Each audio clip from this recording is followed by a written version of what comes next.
چلیں ابھی کہیں لے لیتے ہیں پہلے. انہوں نے کہا کہ کیا انسان کو معلوم ہوتا ہے اگر وہ قبر میں ہے کہ کون مجھ سے ملنے آ رہا ہے، ماں باپ ہیں، بہن بھائی ہیں، کون ہیں؟ تو جی ہاں، بالکل شعور ہوتا ہے، وہ جانتا ہے کون ملنے آ رہے ہیں. بلکہ نبی کریم صلی اللہ علیہ وسلم کا فرمان ذیشان ہے کہ جب کوئی بہت ہی قریبی عزیز ملنے آتا ہے تو مردے کو سب سے زیادہ انسیت محسوس ہوتی ہے. اس لیے یہ سوچنا کہ شاید مردے کو پتہ نہیں چلتا کون آ رہا ہے کون نہیں، وہ بالکل محسوس کرتا ہے، غیر حاضری میں محسوس کرتا ہے. اور جو حاضر ہوتے ہیں ان میں جو جتنا قریبی ہوگا جتنا پیار کرنے والا ہوگا اس سے اتنی ہی زیادہ اس کو انسیت حاصل ہوگی. اب ہمارے یہاں بڑی عجیب و غریب صورتحال ہے. ماں باپ جو ہوتے ہیں وہ بیچارے قبروں کے اندر ہیں، اولادیں باہر رہ رہی ہیں.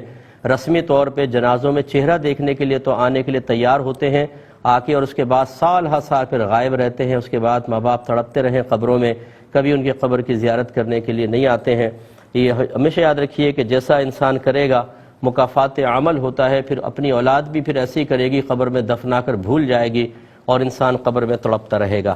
ایسا نہ ہو، ہماری کوئی دعا نہیں ہے خدا نہ خواستہ، لیکن ایک نتیجہ جو میں وہ آپ کو عرض کر رہا ہوں کہ بہت ہی بے حسی کا دور ہے کہ ہم نہ ایصال ثواب کرتے ہیں، نہ ثواب جاریہ، اور نہ قبر پہ آتے ہیں. اگر کوئی باہر سے آتا بھی ہے تو رشتہ داروں سے اتنا ملنا ہوتا ہے کہ قبر پہ جانے کا وقت ہی نہیں ملتا. جب وقت ہی نہیں ملا، بس حتیٰ کہ واپسی کی فلائٹ ہو گئی ہے. تو پھر یہی رویہ یاد رکھیے گا آپ کے ساتھ بھی عنقریب ہونے والا ہے.